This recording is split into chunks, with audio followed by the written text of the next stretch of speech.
It's another LEGO Bootleg review. This time it's from Sheng Yuan. We haven't seen these guys in a while, and you will see why.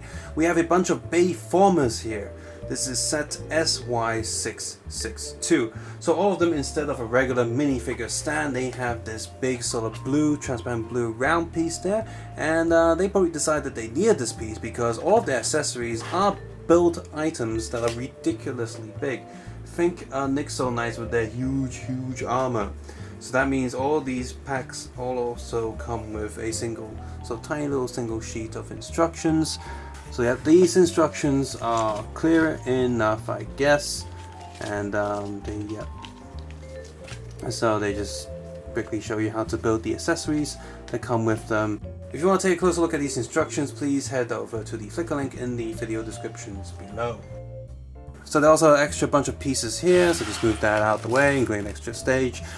So the first one we have here is Optimus Prime. He's got the weird sort of long woody legs. He's got a huge sword that's a copy from Nixo Knights and stuff. It's got a printed pattern on there. I'm not sure how accurate that is to Bayformers or whatever. And there's a shield that you can build, which also has a two printed elements. They're ridiculously big. And yeah, the sword's transparent orange. Bumblebee, he's got this weird sort of yellowy sword thing going on, and this weird sort of shooter thing which does work, and really scary face.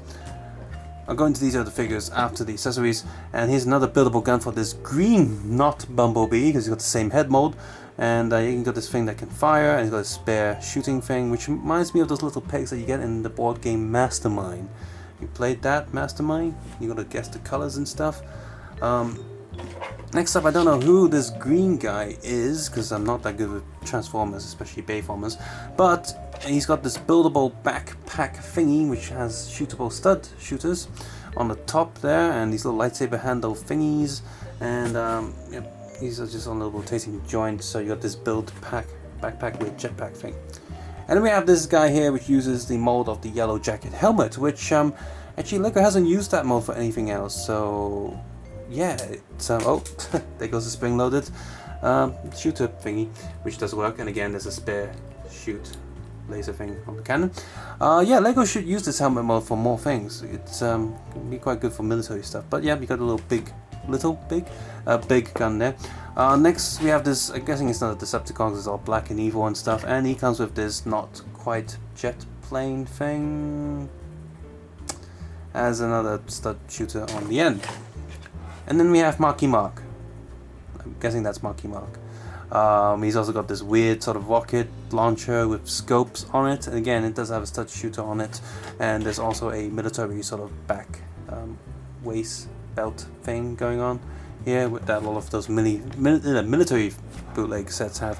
And then finally we have this weird robot. I have no idea who this is. This looks like some annoying sidekick. Is he an annoying sidekick? Well, he's so annoying that his neck clutch is terrible. It doesn't stay on.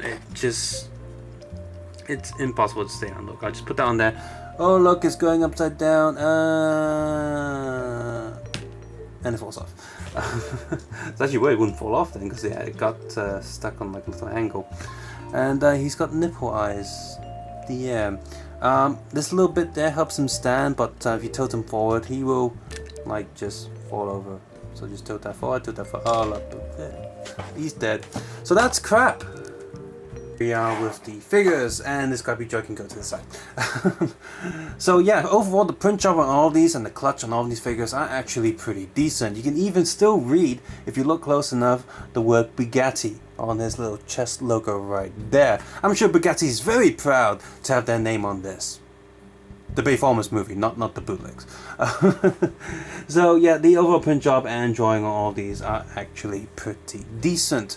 And the molding, I think these helmets are pretty much stolen. Well, at least these two and the Optimus Prime one are stolen from the Kiro blocks from their line of Transformers figures. This one is, like I said, the yellow jacket helmet, just in a single grey colour.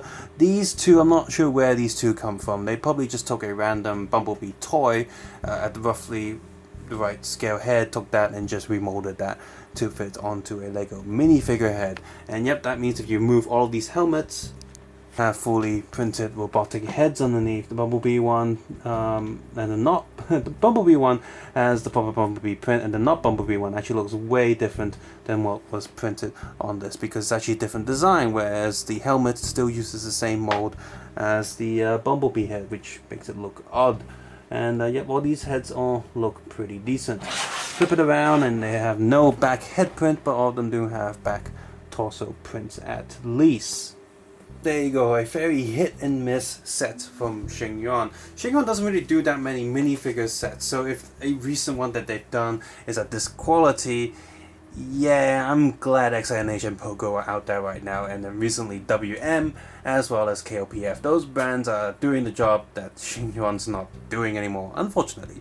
The plastic quality and print quality is still pretty decent, especially if you know Sheng Yuan standards. It's very consistent. It's just that some of the build stuff, especially this neck, the clutch is all over the place. But all the other pieces seem to fit on just fine. And if you're just here for the minifigures, and they do well. The problem is you have Kilo blocks up there, which are not that expensive. Kilo blocks cost nowhere near as much as actual Lego. So the price difference between a Kilo block and the bootleg, it's really not that big when you think about it. So honestly, who is this for? If you like Transformers, you probably already have some of the Kilo blocks. But I guess if you really must have these figures in a more Lego-ish form, then these are for you, I guess. Or if you want the Mark Wahlberg character, which I don't think Kilo blocks have released, then I guess. But yeah, these just aren't that good. It would have been far more interesting if they just took some of these molds but released the figures, printing them and molding them in the G1 sort of classic colors. That would have been better. If you found this video useful or enjoyable, please consider clicking the like button, subscribe button if you haven't done so already, and of course support this channel by turning ad block off. Or if you don't want to do that, you can also head over to Patreon and support this channel that way. As always, take care, have a nice day, I'll see you guys soon, bye bye now.